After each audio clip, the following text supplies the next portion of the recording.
Familien havde et barn på 3 år. Han havde det ene ben op på bordet, mens han spiste. Der kom sgu da en psykolog og en psykiater, ved hvad, det lykkedes dem på 10 dage at få det ben ned.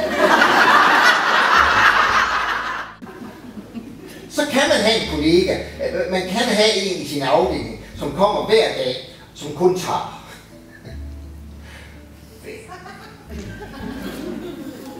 Så det som kan suge al energi ud af dit liv.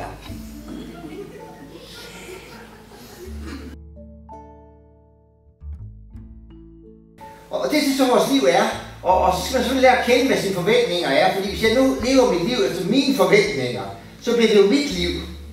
Og hvis det er mit liv, så får jeg indfriet mine forventninger, og så får jeg det gode liv. Hvis ikke jeg ved, hvad mine forventninger er, så kommer jeg til at leve efter de andres forventninger. Og hvis jeg begynder at leve efter de andres forventninger, så har jeg mistet mit liv. Og så er det dårlige liv.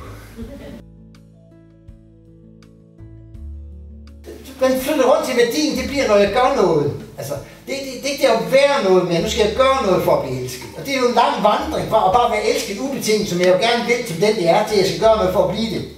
Det går rundt 2 dage i en børnehave, og ikke på et tidspunkt hører en pædagog sige til et barn, jeg elsker dig, fordi du er den, du er.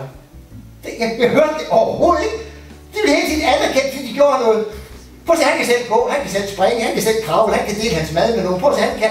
Der forældre kommer ikke til at være dygtige, der han kan. Altid til det mål på at blive cool. Det var ikke noget, de skulle bare med dem, de var. Jeg vil elske, som den det er. Det er for ikke se. Jamen, så det skal man regne med i de alder. Det har jeg jo aldrig vidst. Jeg skulle aldrig se plakater, bare vent til du får ikke se. Ej, den er de husker de gamle folk, hvor han ligner sådan en forfra, hvor det ikke er